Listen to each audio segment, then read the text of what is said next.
தமிழ் மொழியால் இணைந்த அனைவருக்கும் வணக்கம். இன்றைக்கி ஒரு ஈஸியான கோதுமை மாவு இனிப்பு அப்பம் பார்க்கலாம். அதை செய்கிறதுக்காக நான் இன்றைக்கி ஒரு கப் கோதுமை மாவு எடுத்துருக்கிறேன். ஒரு கப் கோதுமை மாவுக்கு அரை கப் சர்க்கரை எடுத்துருக்கிறேன். உங்கள்கிட்ட வெல்லம் இருந்துச்சுனாக்கா அதை நீங்கள் கொஞ்சமாக தண்ணி ஊற்றி கரைச்சி வடிகட்டி எடுத்துக்கோங்க. இந்த சர்க்கரை ரொம்ப பியூராக நல்லா இருக்குது அப்படிங்கிறனால நான் டைரெக்டாக சேர்த்துருக்குறேன். தேவையான அளவு உப்பு சேர்த்துக்கலாம்.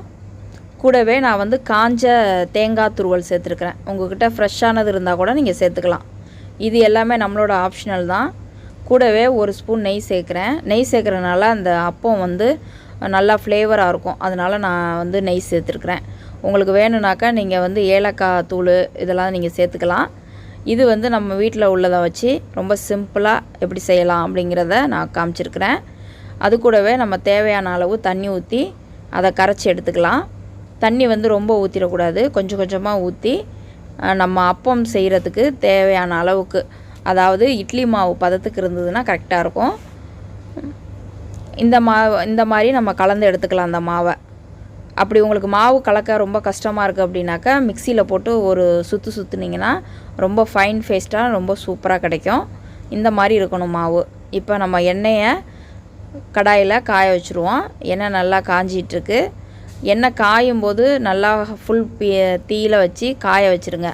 நம்ம அப்பத்தை அதில் ஊற்றும் போது கொஞ்சம் மீடியம் ஹீட்டுக்கு மாற்றிடுங்க. ரொம்ப ஹையாகவே இருந்துச்சுன்னா மேலே தீஞ்சு போயும் உள்ளே வேகாமையும் இருக்கும். இது அப்படியே எடுத்து ஒரு ஸ்பூனில் எடுத்து அப்படியே கொஞ்சம் கொஞ்சமாக ட்ராப் பண்ணுங்கள்.